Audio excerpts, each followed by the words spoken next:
어머니, 제가 몇 번을 말씀드려요. 이 낡은 보따리 좀 치우시라고요. 손님들이 오기로 했는데 거실 한복판에 이런 꼬질꼬질한 게 있으면 제 체면이 뭐가 되겠어요? 강남의 한 고급 아파트, 며느리 수진의 날카로운 목소리가 거실 벽을 타고 울려 퍼졌습니다. 칠순을 갓 넘긴 정순 할머니는 깜짝 놀라 손에 들고 있던 낡은 천보따리를 등 뒤로 숨겼습니다. 그 보따리 안에는 시골에서 정성껏 키워 가져온 흙 묻은 고구마 몇 알과 손주, 녀석 주려고 아껴둔 사탕 몇 알이 전부였습니다. 하지만 수진에게 그것은 그저 집안의 격을 떨어뜨리는 쓰레기일 뿐이었습니다. 미안하다. 내가 생각이 짧았구나. 사람들이 오기 전에 얼른 내 방으로 치우마.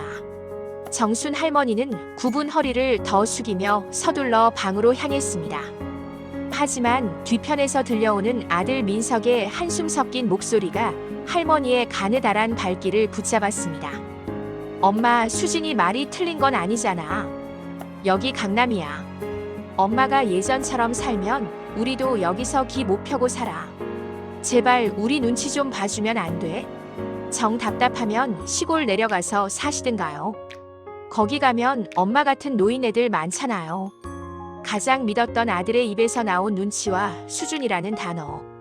그 말은 정순 할머니의 가슴에 날카로운 화살이 되어 박혔습니다. 평생을 남편 일찍 여의고 시장 바닥에서 생선 비린내 맡아가며 키운 아들이었습니다. 손가락이 부르트고 무릎 연골이 다 닳아 없어질 때까지 오로지 자식 하나만 바라보고 살았던 세월이 주마등처럼 스쳐 지나갔습니다. 잠시만요, 여러분. 오늘 이 이야기가 여러분의 가슴을 울리고 있다면, 혹은 여러분 주변의 누군가에게 꼭 들려주고 싶은 사이다 같은 반전이 기대되신다면 지금 바로 구독과 좋아요, 알림 설정 부탁드립니다.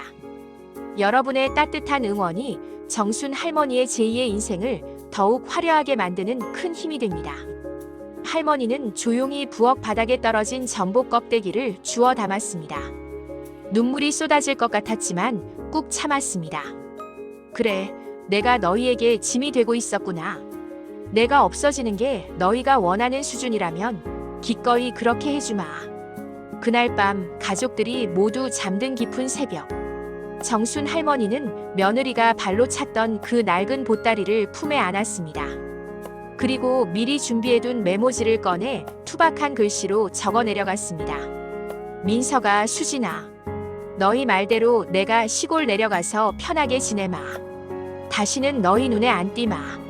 부디 너희 수준에 맞는 화려한 집에서 행복하게 살거라. 할머니는 현관문을 열고 나섰습니다. 등 뒤로 보이는 화려한 강남 아파트의 조명은 차갑기만 했습니다. 하지만 할머니의 발걸음은 터미널이 아닌 강남 한복판의 최고급 호텔 입구로 향했습니다. 호텔 로비의 대리석 바닥에 할머니의 낡은 신발 소리가 울려 퍼졌습니다. 어서 오십시오, 회장님. 기다리고 있었습니다. 검은 정장을 입은 중년의 남성이 할머니를 향해 깊숙이 고개를 숙였습니다. 그는 할머니의 자산관리 전문가이자 법률 대리인이었습니다. 며느리가 쓰레기 취급하며 발로 찼던 그 보따리 안쪽 비밀 주머니에는 강남 요지의 땅 500평에 대한 권리증과 100억 원 상당의 신축 빌딩 매매 계약서가 들어있었습니다. 박 변호사, 이제 시작합시다. 내 인생을 갉아먹던 자식 농사는 어제로 끝났소. 이제부터는 나 정순의 이름으로 당당하게 살 거요. 할머니는 선글라스를 끼고 엘리베이터에 올랐습니다. 며느리 수진이 그토록 자랑스러워하던 아파트가 발 아래로 작게 내려다 보이는 30층 스위트룸. 그곳에서 정순 할머니의 소름 돋는 변신과 복수가 시작되고 있었습니다. 정순 할머니가 집을 나간 지 이틀째 되던 날, 며느리 수진은 할머니의 빈방을 확인하고는 입가에 가득 미소를 띄웠습니다. 여보, 어머니 정말 가셨나 봐. 방이 싹 비었어. 이제야 이 집이 사람 사는 집 같네. 저 칙칙한 벽지도 다 뜯어내고 내 스타일로 바꿀 거야. 아들 민석은 잠시 마음 한구석이 찌릿했지만 이내 수진의 말에 고개를 끄덕였습니다. 그래, 어머니도 시골 가시면 공기도 좋고 친구분들도 많을 테니 차라리 잘 된 거야. 우리도 이제 우리 인생 즐기면서 살자고. 하지만 그들의 아니란 생각은 일주일도 채 지나지 않아 산산조각이 났습니다. 할머니가 계실 때는 공기처럼 당연하게 여겼던 평화가 사라졌기 때문입니다. 매일 아침 차려지던 정갈한 밥상은 온데간데 없고 배달 음식과 인스턴트로 끼니를 때우느라 식비는 치솟았습니다. 며느리 수진이 큰 소리치며 고용한 파출부는 할머니의 섬세한 손길을 결코 대신할 수 없었습니다. 집안 구석구석엔 먼지가 쌓였고 아이는 할머니를 찾으며 밤마다 울어댔습니다. 그 시각 정순 할머니는 강남의 펜트하우스에서 완전히 다른 공기를 마시고 있었습니다. 할머니는 박 변호사와 함께 자신이 소유한 강남 건물의 임대차 현황을 꼼꼼히 살폈습니다. 회장님, 이번에 매입하신 빌딩의 가치가 벌써 20%나 올랐습니다. 자식들에게 가던 그 푼돈들과는 비교도 할 수 없는 자산이죠. 할머니는 거울 앞에 섰습니다. 낡은 고무줄 바지와 보풀이 일어난 스웨터는 쓰레기통으로 들어간 지 오래였습니다. 할머니는 최고급 실크 정장을 차려입고 전문가에게 받은 메이크업으로 10년은 젊어 보이는 우아한 모습으로 변신했습니다. 평생 생선 가시를 바르던 거친 손에는 이제 영롱한 다이아몬드 반지가 빛나고 있었습니다. 박 변호사, 이제 자식들 상황이 어떤지 좀 알려주시오. 예, 회장님. 아드님의 사업이 아주 위태롭습니다. 무리하게 대출을 끌어쓴 게 화근이 되어 조만간 부도가 날 위기입니다. 지금 필사적으로 투자자를 찾고 있다고 하더군요. 할머니의 눈빛이 싸늘하게 가라앉았습니다. 투자자라. 그래, 내가 그 투자자가 되어줘야겠구나. 내 발로 찾아가는 게 아니라 그들이 내 앞에 와서 무릎 꿇게 만들어야지. 할머니는 치밀하게 덫을 놓기 시작했습니다. 민석의 사업을 압박하던 금융권의 채권을 조용히 사들였고 민석이 마지막 희망을 걸고 있던 신규 계약의 배후에 자신의 법인을 세웠습니다. 민석과 수지는 자신들을 옥죄어오는 거대한 손이 누구의 것인지도 모른 채 점점 더 깊은 수렁으로 빠져들고 있었습니다. 3개월이 흐른 어느 날 민석의 사업은 결국 최종 부도 위기에 몰렸습니다. 사채업자들에게까지 쫓기던 민석은 마지막 지푸라기라도 잡는 심정으로 강남의 큰손이라 불리는 JS 홀딩스의 회장을 만나기 위해 사방팔방으로 뛰었습니다. 여보, 이번에 JS 홀딩스 회장님 못 만나면 우리 정말 끝이야. 무슨 수를 써서라도 빌어야 해. 민석과 수지는 땀범벅이 된 채 강남 한복판의 초현대식 빌딩으로 향했습니다. 그들은 10층 회장실 문 앞에 서서 마른 침을 삼켰습니다. 그곳에 자신들의 목숨줄을 쥔 절대자가 앉아있다는 사실만 떠올리며 몸을 떨었습니다. 그리고 마침내 묵직한 회장실 문이 열렸습니다. 회장님, JS 홀딩스의 지원이 없으면 저희 회사는 내일 당장 부도가 납니다. 제발 한 번만 살려주십시오. 민석은 회장실의 대리석 바닥에 머리를 조아렸습니다. 옆에 선 수진 역시 화려했던 예전의 모습은 온데간데 없이 헝클어진 머리와 눈물 범벅이 된 얼굴로 바닥을 기었습니다. 그들은 자신들의 생사여탈권을 쥔 회장이 누구인지 확인조차 하지 못한 채 오직 돈을 빌려달라며 애걸복걸했습니다. 그때 통유리 너머 강남의 야경을 감상하던 회전의자가 천천히, 아주 천천히 돌아갔습니다. 민석아, 내가 말한 그 강남 수준이라는 게 고작 이 정도였니? 익숙하면서도 서늘한 목소리. 민석은 귀를 의심하며 고개를 들었습니다. 그리고 그곳에서 자신이 평생 무시하고 멸시했던 엄마 정순 할머니를 보았습니다. 아니, 그곳에 앉아있는 사람은 며느리의 잔소리에 어깨를 움츠리던 그 가련한 노인이 아니었습니다. 우아한 진주 목걸이와 세련된 슈트, 그리고 범접할 수 없는 카리스마를 내뿜는 완벽한 회장의 모습이었습니다. 엄마가 왜 여기 있어요? 여기가 어디라고 엄마가 앉아 있는 거야? 민석의 비명 섞인 물음에 정순 할머니는 우아하게 찻잔을 내려놓으며 대답했습니다. 여기가 어디냐고.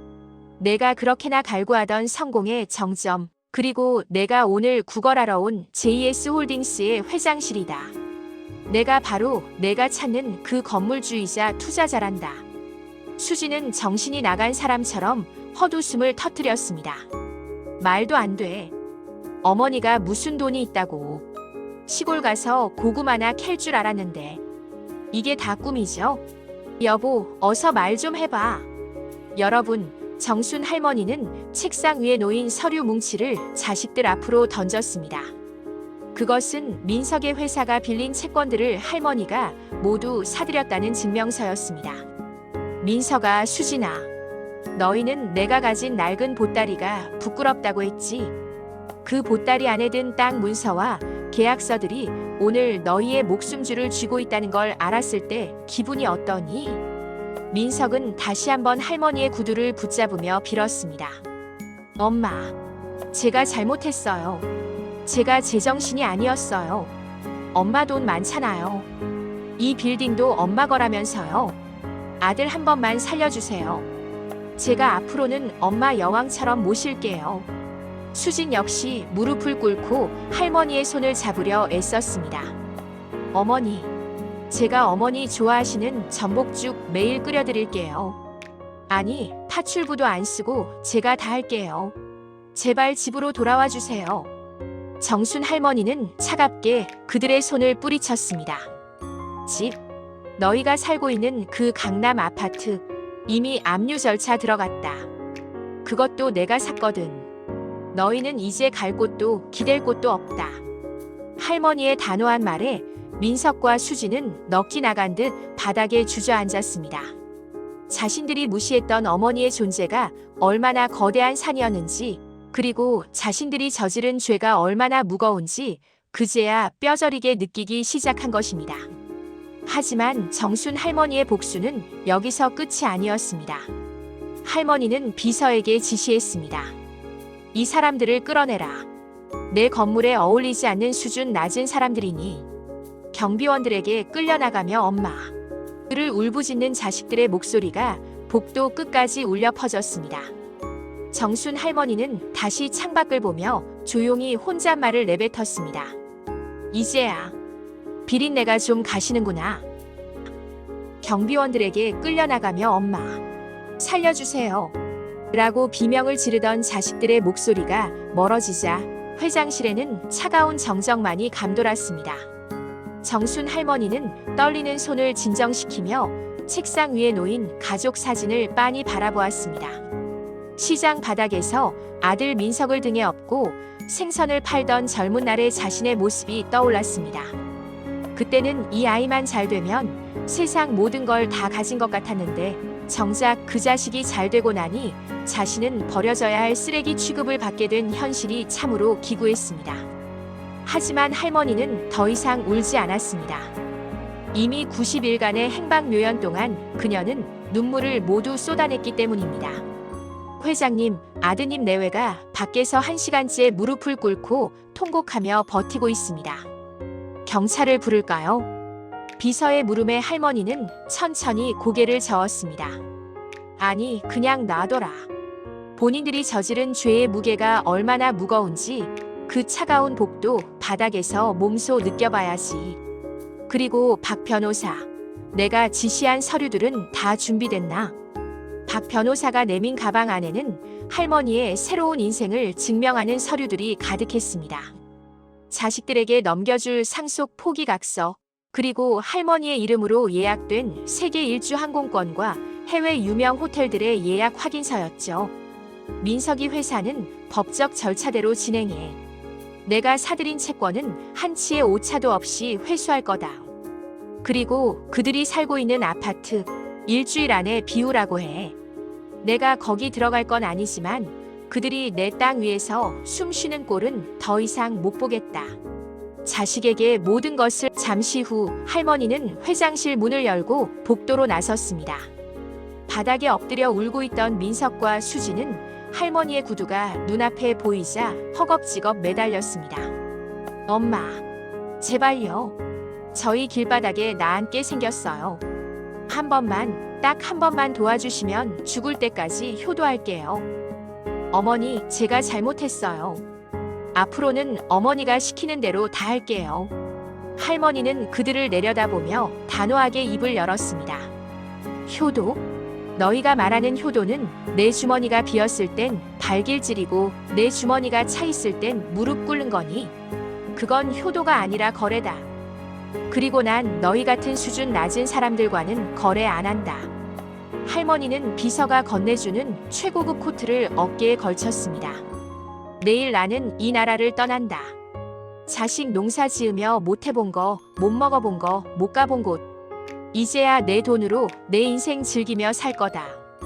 너희는 너희가 그토록 중요하게 생각하던 그 수준에 맞춰서 밑바닥부터 다시 시작해보렴. 아, 혹시 배고프면 연락해라. 고향 집 창고에 내가 안 가져간 고구마 몇 알은 남아있을 테니. 할머니는 뒤도 돌아보지 않고 엘리베이터로 향했습니다. 엄마, 엄마. 울부짖는 소리가 닫히는 문 사이로 사라졌습니다.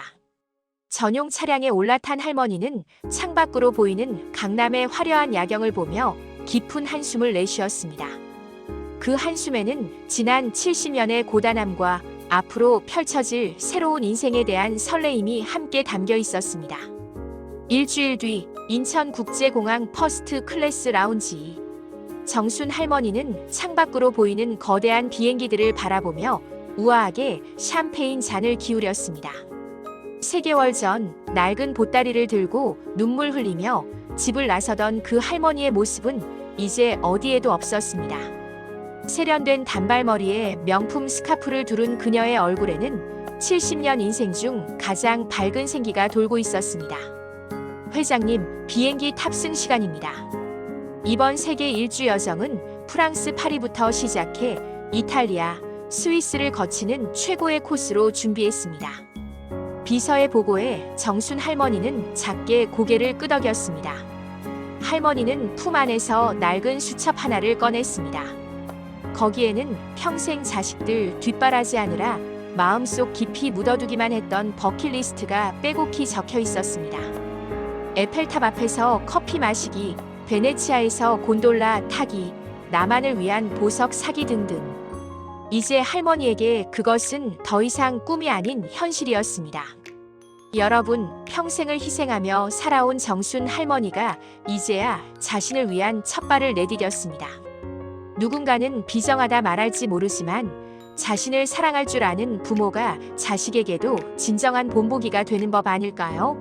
할머니의 이 화려한 비상을 축하하신다면 마지막으로 구독과 좋아요, 알림 설정으로 정순 할머니의 앞날을 함께 응원해주세요. 한편 할머니가 떠난 강남의 그 화려한 아파트 앞에는 민석과 수진의 짐들이 길바닥에 나와 있었습니다. 할머니가 법적 절차대로 아파트를 회수하자 자존심 하나로 버티던 며느리 수진은 주저앉아 통곡했습니다. 아들 민석은 먼 발치에서 날아가는 비행기를 보며 뒤늦은 후회의 눈물을 흘렸습니다. 하지만 정순 할머니는 그들을 뒤돌아보지 않았습니다. 할머니는 이제 자식에게 재산을 물려주는 대신 그 돈으로 자신의 건강을 돌보고 배우고 싶었던 예술을 공부하며 전 세계의 아름다운 풍경을 가슴에 담기로 했습니다. 민석아, 내가 말한 그 수준이라는 거 말이다. 이제야 내가 알 것 같구나. 남을 무시하며 얻는 허세가 아니라 나 스스로를 존중하며 얻는 당당함이 진짜 수준이라는 걸. 비행기가 활주로를 박차고 하늘 위로 솟구치자 할머니는 구름 위에서 자유를 만끽했습니다. 자식이라는 이름의 무거운 굴레를 벗어던지고 비로소 인간 정순으로 다시 태어난 순간이었습니다. 오늘 전해드린 정순 할머니의 기막힌 반전 사연, 여러분은 어떻게 들으셨나요? 물론 세상이 다 그런 것이 아니기에 여전히 부모님을 지극정성으로 모시는 효자, 효부님들이 훨씬 더 많다는 것을 우리는 잘 알고 있습니다. 하지만 오늘 이야기가 우리에게 주는 메시지는 분명합니다. 부모의 희생을 당연하게 여기는 자식에게는 따끔한 교훈을, 그리고 자신을 잃어버리고 살아가는 이 시대의 모든 부모님께는 나 자신을 먼저 사랑하라는 따뜻한 위로를 전하고 싶었습니다. 여러분의 노후는 정순 할머니처럼 당당하고 화려하기를 진심으로 기원합니다. 지금까지 긴 이야기 함께 해주셔서 감사합니다.